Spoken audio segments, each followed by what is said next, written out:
Estamos en Agenda Parlamentaria a través de Congreso Televisión y Radio Congreso Perú.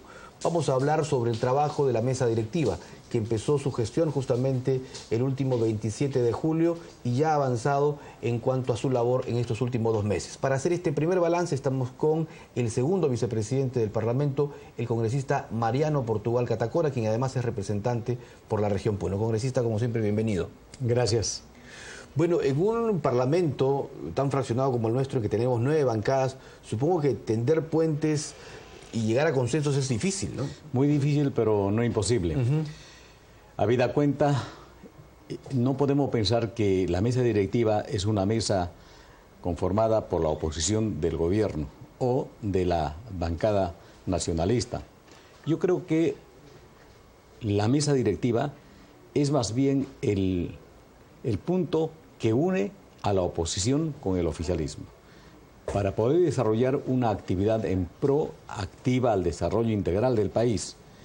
Porque no solo podemos pensar en el ámbito congresal, pensemos también en el ámbito de los demás poderes, que debe haber estrecha coordinación, entendimiento, no solo en el cumplimiento de las leyes, sino también en ver cómo debe avanzar el país, cómo tiene que desarrollar el Perú, en sus metrópolis y también en sus villorios, en sus comunidades, en sus parcialidades. Entonces la mesa directiva del Congreso de la República se ha constituido prácticamente en el enlace de todos los congresistas para que exista un amplio debate y una coordinación en pro de sacar normas que beneficien al país. Correcto. Y entiendo, congresista, que el trabajo es muy intenso. Por ejemplo, cuando se inició la gestión del presidente Iberico, la que integra usted, la congresista Natalie Condori y también el congresista Galarreta, se habló de temas principales, ¿verdad? Está el tema de las reformas constitucionales, pero además hay algunos que han quedado pendientes a anteriores administraciones, como por ejemplo el defensor del pueblo. Ese es un tema muy importante. Para el defensor del pueblo ya se ha hecho un trabajo por una comisión en 2 legislaturas anteriores. Y felizmente se llegó a una conclusión de poder elegir entre 2 personas, el actual defensor encargado del pueblo, doctor Vega, y el doctor Gastón Soto Ballenas.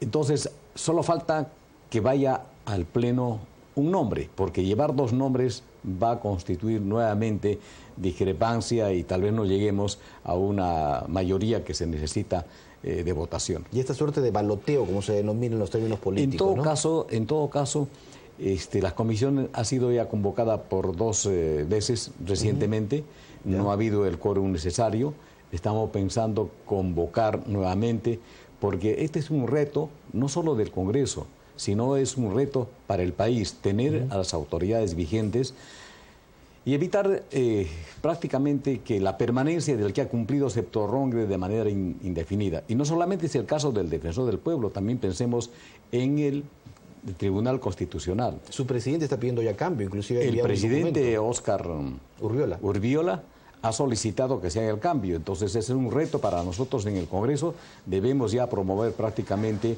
la iniciativa de poner el miembro que corresponde a ese cupo en el Tribunal Constitucional. Y no solamente eso, estamos cerca también al cambio del Contralor General de la República. Otro reto Entonces importante. no podemos de ninguna manera esperar que cumpla y luego formar una comisión y vamos extendiendo y extendiendo. Y yo creo que más bien debemos anticiparnos para el cumplimiento del plazo designado o elegido a una autoridad, ingrese el nuevo justamente al cumplimiento.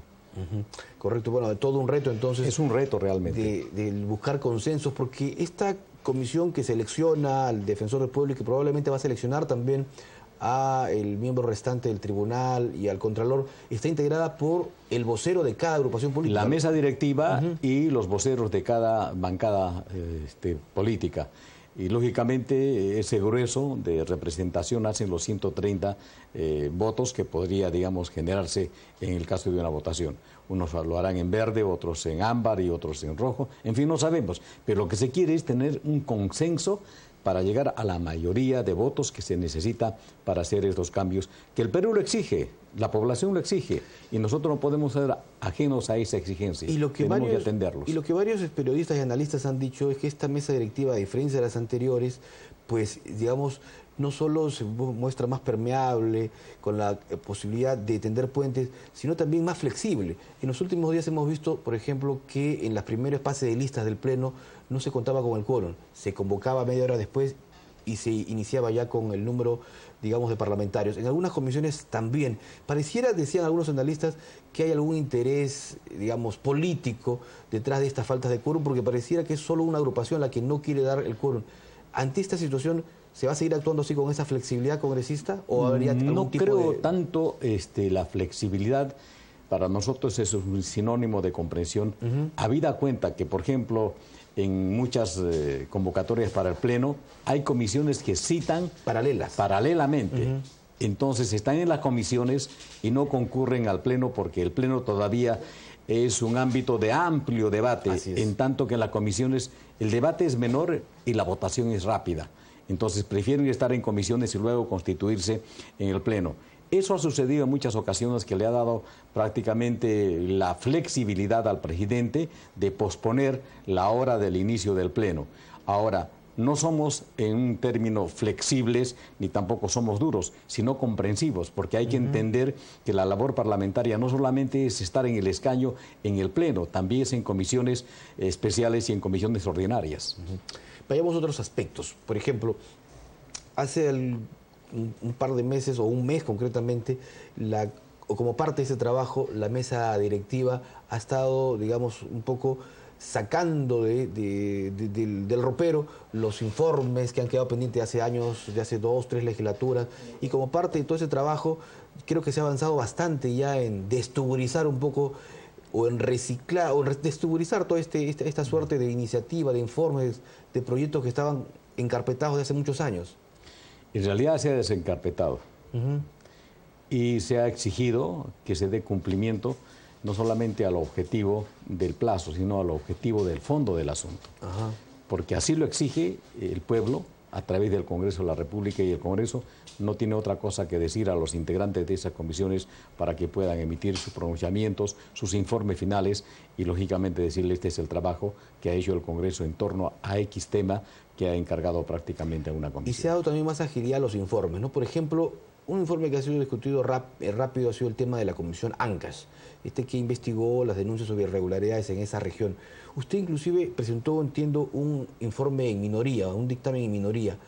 ¿Qué diferenciaba del de mayoría, que encontraba responsabilidad en César Álvarez, que está actualmente procesado? Bueno, el tema es que la comisión ha sido constituida por 7 bancadas, 7 miembros, y ha habido 2 dictámenes, 2 informes finales. Así es. ¿Cuál es el informe final en mayoría, presidido por el presidente, Mesías Guevara, y el informe en minoría, que lo hemos suscrito mi persona, el congresista Enrique Wong y el congresista José León? Ahora, ¿cuál es la diferencia entre los dos? La diferencia es en que en el que yo presento, observo que no se ha cumplido el debido proceso. Y el único abogado en esa comisión soy yo. Y si los abogados no vamos a insistir en que se respete en toda instancia el debido proceso, ¿quién va a pedir que se respete el debido proceso? Somos los abogados. Eso es lo que yo he hecho, pero que además no he tenido yo conocimiento de las transcripciones. Ha habido sesiones en las que no se ha citado, se ha invitado y han pasado como investigados. Ha habido un tema en el caso de nuestro informe en minoría que no se ha respetado el debido proceso. ¿En qué no se ha respetado este procedimiento, congresista? Por ejemplo, un invitado tiene que tener una notificación que está pasando después de la invitación a investigado. Correcto. Y cuando está investigado, tiene que alcanzarle los temas por el cual se investigue. ¿Para qué? Para que en un debido proceso pueda ejercer su derecho de defensa. ¿Y no ocurrió Eso así? No ocurrió en muchos casos. Lo otro, todas las sesiones han sido en carácter de secreto. Los integrantes de la comisión hemos solicitado las transcripciones para poder compulsar en un resultado final. Nunca hemos tenido transcripciones de todas las declaraciones de los que han sido invitados y de los que han sido investigados. Hay investigados que han solicitado, porque nos han hecho llegar a todos los miembros de la comisión, solicitando que se les dé la oportunidad de ver el expediente. No hubo expediente. Entonces, eso nos ha motivado a decir que no se ha cumplido el debido proceso, además de otras cosas.